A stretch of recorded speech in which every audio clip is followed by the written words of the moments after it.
Hello दोस्तों, क्या आप भी जमीन से लगभग 7000 फीट की ऊंचाई पे आकर पहाड़ों के बीच में बादलों की गोद में इस प्राकृतिक सौंदर्य का आनंद लेना चाहते हैं? तो आपके लिए दार्जिलिंग बेस्ट ऑप्शन है। तो इस वीडियो में हम आपको बताने वाले हैं कि कैसे 3 दिन और 2 रात में आप पूरे दार्जिलिंग को कवर कर सकते हैं। इवन सिर्फ दार्जिलिंग ही नहीं, बल्कि दार्जिलिंग आते वक्त रास्ते में जो भी साइट सीन पड़ते हैं वो सारे कैसे देखेंगे, कितना टाइम कहाँ पे स्पेंड करना है, क्या एक्सपेंस होने वाला है आपका, कौन से होटल लेंगे, खाने में क्या खर्च होने वाला है, सब कुछ यहाँ पे हम आपको बताने वाले हैं। तो दोस्तों, वीडियो को छोड़ करके कहीं जाइएगा नहीं, पूरा का पूरा वीडियो देखिएगा। तो आइए शुरू से शुरुआत करते हैं। मैं हूं चंदन आपके साथ। तो दोस्तों, भारत के किसी भी कोने से दार्जिलिंग आने के 2 रास्ते हैं। सबसे पहला बाई ट्रेन और दूसरा बाई फ्लाइट। तो चलिए सबसे पहले हम आपको बाई ट्रेन बताते हैं। आप किसी भी छोटे बड़े स्टेशन से न्यू जलपाईगुड़ी स्टेशन आ जाएं या फिर सिलीगुड़ी स्टेशन आ जाएं। अब यहाँ से आप दार्जिलिंग 3 तरीके से जा सकते हैं। सबसे पहला बाई बस, दूसरा बाई टॉय ट्रेन और तीसरा बाई कैब। तो चलिए सबसे पहले हम बाई बस बात कर लेते हैं। अगर आप बस से दार्जिलिंग जाना चाहते हैं तो आपको सिलीगुड़ी स्टेशन आना होगा। सिलीगुड़ी स्टेशन से बाहर निकलते ही आपको बस स्टैंड मिल जाएगा, वहां से आप दार्जिलिंग का बस ले सकते हैं। किराया 100 से 120 रुपया होने वाला है। दूसरा दोस्तों, न्यू जलपाईगुड़ी से आप दार्जिलिंग बाई टॉय ट्रेन जा सकते हैं। टॉय ट्रेन पकड़ने के लिए न्यू जलपाईगुड़ी स्टेशन में ही आपको टॉय ट्रेन का भी स्टेशन मिल जाएगा, वहां से आप दार्जिलिंग का टिकट लेकर के आप जा सकते हैं। इसके लिए आपको ऑनलाइन बुकिंग करना पड़ेगा। इसका किराया आपको स्क्रीन में एक चार्ट दिख रहा होगा, वहां पे आप देख सकते हैं। दोस्तों, यहाँ पे हम टॉय ट्रेन के बारे में थोड़ा सा बता दें। जो दार्जिलिंग का टॉय ट्रेन है उसको DHR यानी कि दार्जिलिंग हिमालयन रेलवे कहते हैं। ये यूनेस्को के धरोहर सूची में भी शामिल है। इसको नॉर्थ फ्रंटियर रेलवे कंट्रोल करता है, यानी NFR कंट्रोल करता है, जो कि भारतीय रेलवे का एक जोन भी है। और अब तीसरा जो सबसे बेस्ट ऑप्शन है वो है बाई कैब। आप दार्जिलिंग या सिलीगुड़ी से बाई कैब जा सकते हैं। दोस्तों, इंट्रो वीडियो थोड़ा लंबा हो सकता है, पर यकीन मानिए इस वीडियो के बाद आपको कहीं भी किसी भी तरीके का कोई भी दिक्कत नहीं होगा। अब कैब में भी आपको 2 ऑप्शन मिलेंगे। पहला डायरेक्ट दार्जिलिंग ड्रॉप करना और दूसरा बाई मिरिक होते हुए जो घूमते हुए आप जा सकते हैं। तो मैं कहूँगा आप सेकंड ऑप्शन चूज करें। किराए में सिर्फ 500 का डिफरेंट होगा। अगर आप डायरेक्ट जाएंगे तो 3000 लगेंगे और अगर आप मिरिक होकर के जाएंगे तो 3500 लगेंगे। और डिपेंड करता है आपके गाड़ी के ऊपर। अगर आप लोग ज्यादा लोग हैं तो बड़े गाड़ी जैसे बोलेरो वगैरह ले सकते हैं। अगर आप 4-5 लोग हैं तो आप स्विफ्ट डिजायर भी ले सकते हैं। समय के अनुसार प्राइस ऊपर नीचे हो सकते हैं। स्क्रीन पे आपको दोस्तों 2 नंबर दिख रहे होंगे, ये 2 अलग अलग ड्राइवर के हैं। तो दोनों में से आप किन्हीं को कांटेक्ट कर सकते हैं। आपको सबसे बेस्ट प्राइस में पूरे दार्जिलिंग घुमा देंगे, आपको NGP to NGP। अगर आप मेरा नाम बताते हैं तो आपको अलग से भी ट्रीट किया जाएगा। अब दोस्तों बाई फ्लाइट बात कर लेते हैं। तो दार्जिलिंग का सबसे नजदीकी एयरपोर्ट बागडोगरा एयरपोर्ट है।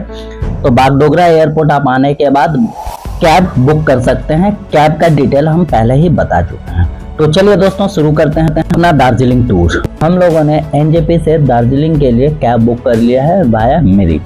तो हम लोगों का सबसे पहला पॉइंट आता है आई लव मिरिक। यहाँ पे दोस्तों आई लव मिरिक लिखा हुआ जो कट आउट है उसके पास आप खूबसूरत सेल्फी ले सकते हैं और साथ ही यहाँ से आप हिमालय के जो प्राकृतिक सौंदर्य है उसका दर्शन कर सकते हैं। बहुत ही खूबसूरत नज़ारा है, आप एक बार यहाँ जरूर आएं और सेल्फी लेना ना भूलें। दोस्तों, हमारा अगला पॉइंट है मिरिक लेक। यहाँ पे लेक और ऊंचे ऊंचे पेड़ पौधों का जो कॉम्बिनेशन है वो आपको मंत्रमुग्ध कर देगी। आप यहाँ पे बोटिंग का भी आनंद ले सकते हैं। पर व्यक्ति 50 रुपए का टिकट आता है। साथ ही यहाँ भी एक आई लव मिरिक का कटआउट है, आप यहाँ पे सेल्फी वगैरह ले सकते हैं। तो दोस्तों अगला पॉइंट है हमारा गोपालधारा टी गार्डन।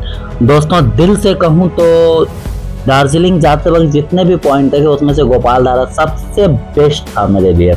मतलब वो चारों तरफ फैले हुए टी गार्डन, ऊंचे ऊंचे पेड़, बाहर का जो प्राकृतिक सौंदर्य था वो अपने आप में ही एक अलग कहानी बयां करता है।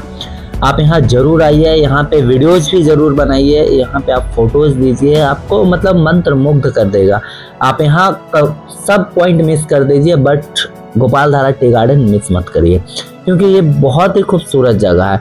और हाँ दोस्तों, एक चीज़ और, अगर आप यहाँ आते हैं तो यहाँ से चाय खरीदना मत भूलिएगा, क्योंकि दार्जिलिंग स्पेशली फेमस है फॉर चाय, टी के लिए।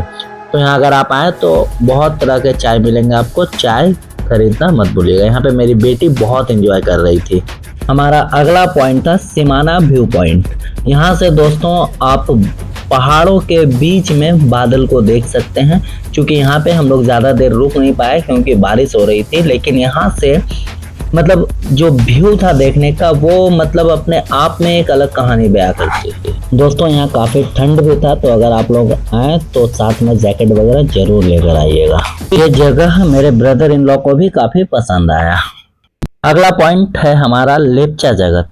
दोस्तों यहाँ पे पाइन के लंबे लंबे पेड़ और पेड़ों के बीच से आती हुई सूर्य की जो रोशनी, नज़ारे को आप जितना भी कैमरा या मोबाइल में कैप्चर कर ले, लेकिन उसका जो रियलिटी व्यू था वो मतलब आपको आपके मन में हमेशा हमेशा के लिए बैठ जाएगा। तो अगर आप आते हैं तो इस पॉइंट को मिस मत करिएगा। यहाँ का एंट्री फी 20 रुपये है। दोस्तों वाया मिरिक होते हुए जितने भी व्यू पॉइंट थे वो सारा कवर करते हुए हम लोग दार्जिलिंग प्रवेश कर चुके हैं। दार्जिलिंग में आने के बाद आप कोई भी होटल यहाँ पे देख सकते हैं। आपको होटल 1500 से 2000 रुपये तक आराम से अच्छे अच्छे होटल मिल जाएंगे। उसके बाद आप किसी रेस्टोरेंट में जा करके खाना खा लें। अगर आप जिस होटल में रुके वहाँ भी फूडिंग की व्यवस्था है, तो आप वहाँ भी खाना खा सकते हैं। और ऑन एवरेज हम बता दें तो वेज थाली आपको 80 से 100 और नॉन वेज थाली 150 से 180 रुपये तक आपको मिल जाएंगे। एक बात और दोस्तों, आप एनजेपी से जब दार्जिलिंग आते हैं तो बीच में जो मिरिक अभी हम आपको बताया था, वहाँ पे आप मोमोज और मैगीज खाना ना भूलें, बहुत ही स्वादिष्ट बनता है वहाँ पे।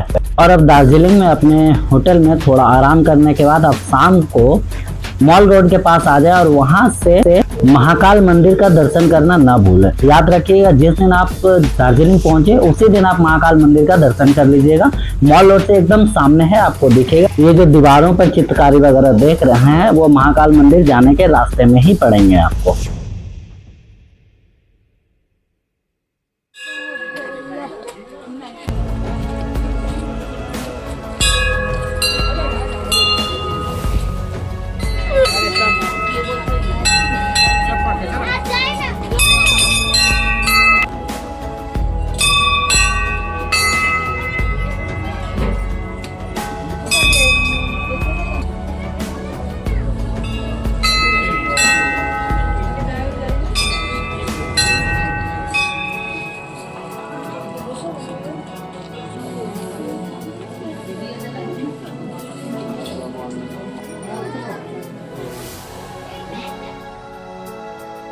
इस अद्भुत मंदिर के अंदर आप 12 शिवलिंग का भी दर्शन कर सकते हैं, जैसे मल्लिकार्जुन, सोमनाथ, ओमकारेश्वर। टोटल 12 जो शिवलिंग है उनका आप दर्शन यहाँ पे कर सकते हैं। अब दोस्तों महाकाल मंदिर के दर्शन के बाद आप वही रास्ता पकड़ करके सीधे गवर्नर हाउस चले जाए। वहाँ पे किसी से भी आप पूछिएगा तो आपको बता दिया जाएगा। गोरखालैंड टेरिटोरियल एडमिनिस्ट्रेशन, वहाँ पे छोटा सा एक मार्केट भी लगता है। आप अगर कुछ परचेज करना चाहते हैं तो यहाँ पे आप परचेज कर सकते हैं।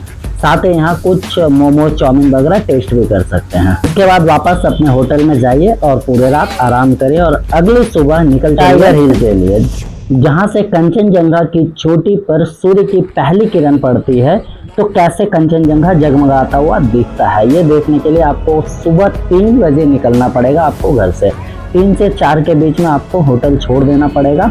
दोस्तों कंचनजंगा के बारे में हम आपको बताना चाहते हैं कि विश्व की ये तीसरी सबसे ऊंची चोटी है। सबसे पहला है जो माउंट एवरेस्ट नेपाल में है, दूसरा K2 जो पीओके में है, और तीसरा कंचनजंगा जो सिक्किम और पश्चिम बंगाल के बॉर्डर पे है।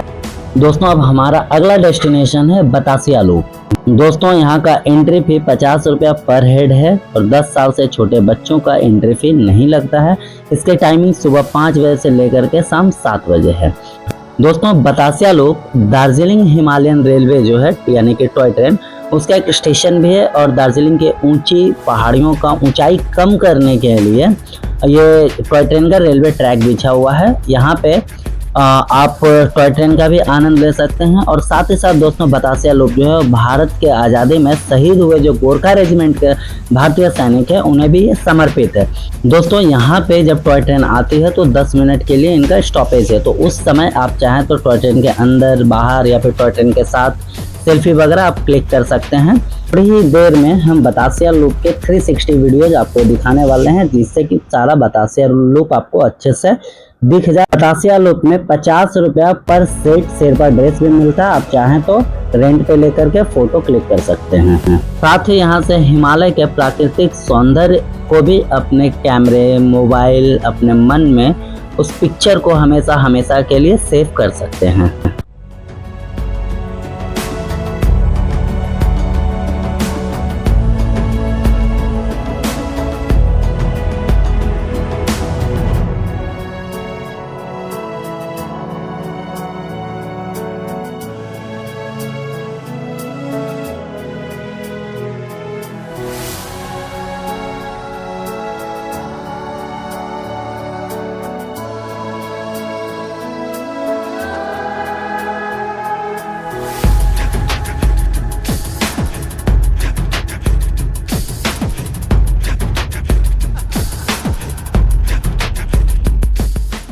बतासिया लूप घूमने के बाद हम लोग सीधे चले गए रोप वे। दार्जिलिंग में जो रोप वे है वो इंडिया का सबसे लॉन्गेस्ट रोप वे है, लगभग 5.5 किलोमीटर। तो इसका जो सारा डिटेल है वो आप यहाँ पे वीडियो को पॉज करके स्क्रीनशॉट लेकर के सारा पढ़ सकते हैं। रोप वे में जाने से पहले इस इंस्ट्रक्शन को जरूर पढ़ करके जाएं, आपको काम आएगा।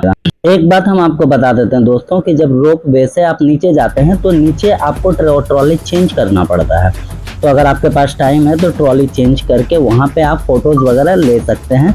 और अगर आपके पास टाइम नहीं है तो वहाँ पे जो एम्प्लॉय हैं उन्हें आप कह सकते हैं कि मुझे वापस इसी ट्रॉली से जाना है, मेरे पास समय नहीं है, तो वो वापस आपको छोड़ देंगे, जिससे कि आपको कम से कम 1 घंटा के आसपास आपका सेव होगा। ये बहुत इंपॉर्टेंट पॉइंट है, इसको हमेशा के लिए याद रखिएगा जब आप रोप वे में जाते हैं। तो रोप वे के बाद एकदम बगल में ही ये स्कूल है, आपको पता होगा यारियां मूवी की शूटिंग इसी स्कूल में हुई थी, तो यहाँ पे 1-2 पिक्चर क्लिक कर सकते हैं। याद रखिएगा अंदर जाना मना है, आप जो भी करेंगे बाहर से ही करेंगे। तो दोस्तों अब हम लोग अपने अगले point Buddhist temple and peace pagoda के लिए निकल चुके हैं।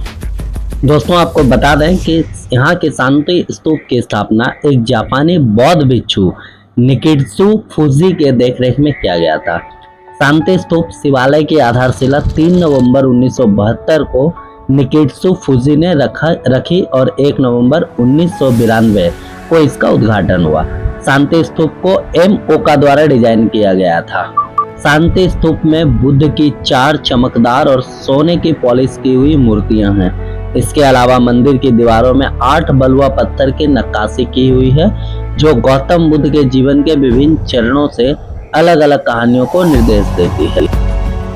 अब दोस्तों अगर हम लोग पैगोडा की ऊंचाई की बात करें तो ये 28.5 मीटर यानी कि 94 फीट और व्यास का बात करें तो 23 मीटर यानी कि 75 फीट है। यह शिवालय दार्जिलिंग के जल पहाड़ियों की ढलान पर है।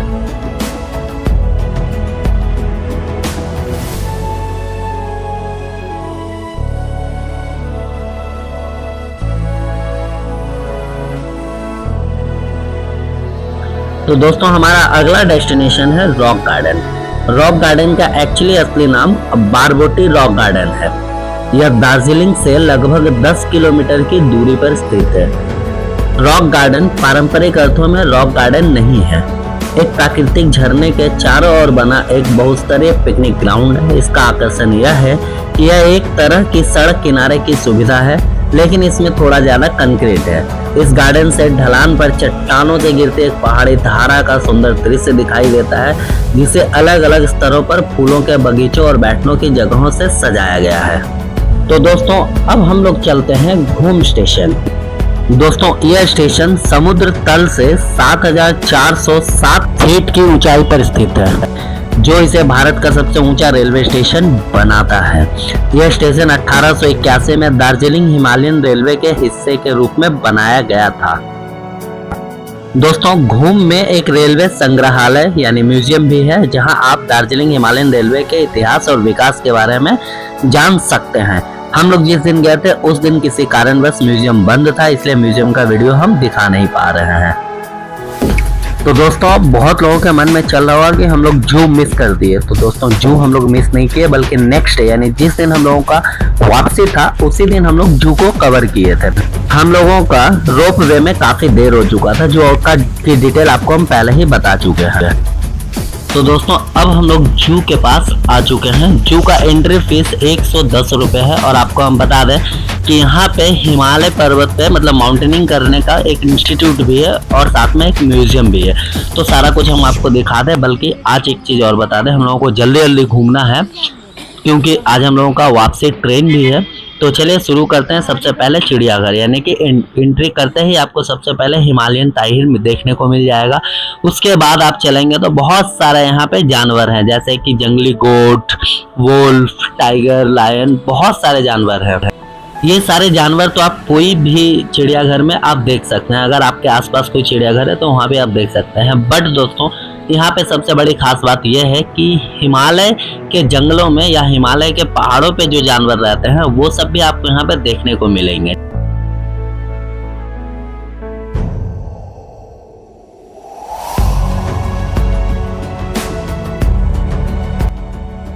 तो दोस्तों यहाँ पे मंकियों का भी एक झुंड था। इनके कर्तव्य को देख करके ऐसा नहीं लग रहा था कि हम लोग जू में हैं, बल्कि ऐसा लग रहा था कि हम लोग सर्कस देख रहे हैं। आप भी इनके कारनामे देख सकते हैं यहाँ पे।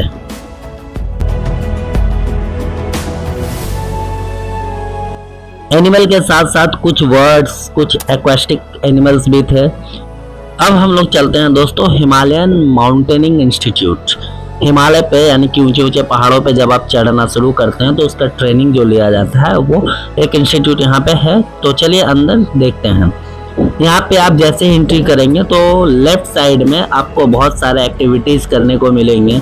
उसके बाद थोड़ा आगे चलेंगे तो एक स्टैचू दिखेगा, और ये इंस्टीट्यूट के अंदर जो भारतीय एवरेस्ट फतह किए थे उनका एक 3D शो भी चलता है, तो अगर आप चाहें तो वो भी देख सकते हैं।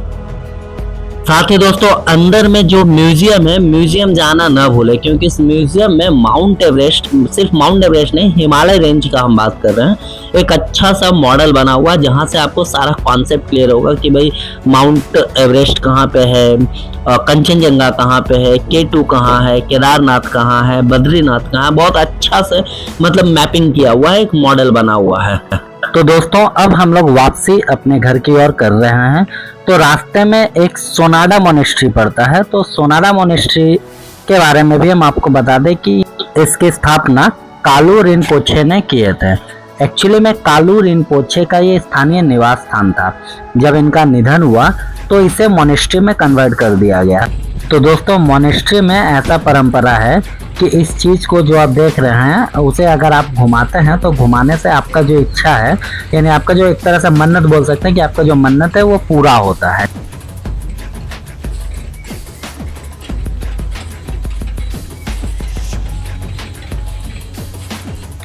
तो फाइनली दोस्तों हम लोगों का दार्जिलिंग टूर यहीं पे समाप्त होता है। अब यहाँ से हम लोग NJP स्टेशन चलेंगे और वहाँ से अपने गंतव्य के लिए ट्रेन पकड़ेंगे। तो दोस्तों फाइनली वीडियो कैसा लगा, एक छोटा सा प्यारा सा कमेंट जरूर करिएगा। आपके कमेंट का इंतजार रहेगा। अपने दोस्तों में शेयर कीजिए, और आप दार्जिलिंग कब आना चाहते हैं कमेंट बॉक्स में जरूर बताइए। मिलते हैं नेक्स्ट वीडियो में, तब तक के लिए जय हिंद, गुड बाय।